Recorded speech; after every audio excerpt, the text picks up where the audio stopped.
Sir, অনেক কষ্ট করে খুঁজে পেয়েছি। বলেই আবিরের সামনে ধাক্কা দিয়ে ফেলে দেয় মেয়েটিকে। ভার্সিটি থেকে বাসায় যাওয়ার পথে মেয়েটাকে কিডন্যাপ করে আনে আবিরের পাঠানো গুন্ডারা।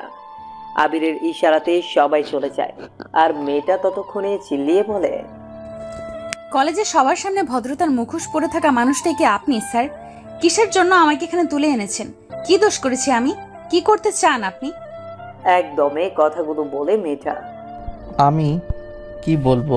যা বলার সবটাই বলবে তুমি। আমি রেকর্ড অন করে রেখেছি।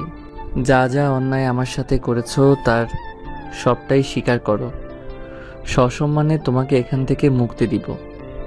আর যদি না শোনো, সব স্বীকার না করো, তো তোমার কি হাল করব তা ভাবতেই পারবে না তুমি। আবির মেয়েটাকে বলে। মেয়েটা অবাক হয়ে কথাগুলো শুনে বলে, এক্সকিউজ মি স্যার, আমি আমার সজ্ঞানে আপনার সাথে কোনো অন্যায় করিনি। এত বড় মিথ্যা কথা বলেই মেয়েটার গলা টিপে ধরে আবির। ভালোই ভালোই সব স্বীকার করে নাও, নইলে নিজের মুখ আর সমাজে দেখাতে পারবে না তুমি। আমি কোনো অন্যায় করিনি স্যার, আপনার কোথাও ভুল হচ্ছে। আপনার দুটো পায়ে পড়ে আমার ক্ষতি করবেন না, দয়া করুন আমার উপর। কাঁদতে থাকে মেয়েটা।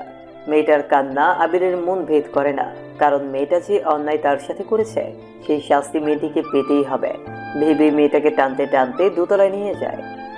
ফুল ভলিউমে ঘরে গান ছেড়ে দেয় আবির, যাতে মেয়েটার চিৎকার কারো কানে না যায়। কি করছেন কি? ছাড়ুন বলছি। আমার এমন কোনো ক্ষতি করবেন না যাতে আপনাকে সারাটা জীবন পস্তাতে হয়। কি বললে তুমি? আমি পস্তাবো না, সব স্বীকার না করে এবার তুমি পস্তাবে।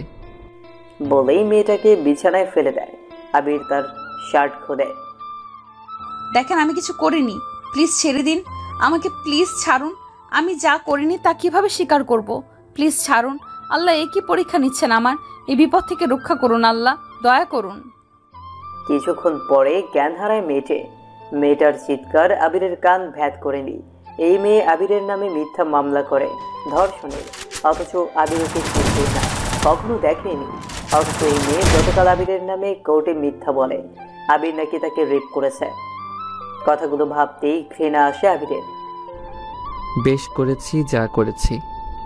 মিথ্যা মামলাতে আমার যা মানহানি করেছে সেটাই সত্য করে দিলাম। গান বন্ধ করে ওয়াশরুমে গিয়ে শাওয়ার শেষে নিচে আসে। এসেই প্রায় 100টি মিসড কল দেখে ফোনে কল ব্যাক করতে যাবে, তখন আবার আসাদের ফোন আসে। রিসিভ করতেই, স্যার, ভুল হয়ে গেছে স্যার, মাফ করে দেন স্যার। আসাদ বলে, আবিরের পোষা গুন্ডার নাম আসাদ। কি যা তা বলছো? যা বলার সোজাসুজি ভাবে বলো। স্যার, আসলে ওই মেয়েটা মিস তিশা আমার সাথে দাঁড়িয়ে আছে। গেটটা একটু খুলবেন স্যার? সব বুঝিয়ে বলছি। আবির তাড়াতাড়ি গেট খুলে অবাক হয়ে যায়। এই যেন মেয়েটার কার্বন কপি, যাকে সে রেপ করেছে। আবির কিছু বোঝার আগেই ট্রিনা আবিরের পায়ে ধরে, আমাকে ক্ষমা করে দিন। আমি আসলে বান্ধবীদের সাথে পেট ধরে আপনার নামে মিথ্যে মামলা করেছি। আমার কোনো দোষ নেই স্যার, ওদের জন্য রাগান্বিত হয়ে ভুল করেছি। স্যার, মাফ করে দিন। বলেই কান্না করতে থাকে। আবির ট্রিনাকে জোর করে উঠিয়ে সজোরে একটা থাপ্পড় দেয় আর বলে, লজ্জা থাকলে কেসটা তুলে নিবে, নইলে এমন জঘন্য অপরাধের জন্য টিসি দেওয়ার ব্যবস্থা করব। জীবনেও কোথাও পড়ার সুযোগ পাবে না। স্যার, আমি কেস তুলে নিয়েছি। স্যার, আমায় ছেড়ে দিন প্লিজ। দূর হয়ে যাও আমার সামনে থেকে। কখন আমার সামনে আসলে খুন করে ফেলবো। এরপর আবির আসাদকে বলে, তুই ওকে কিভাবে পেলি? তাহলে আগে যাকে তুলে এনেছিস সে কে?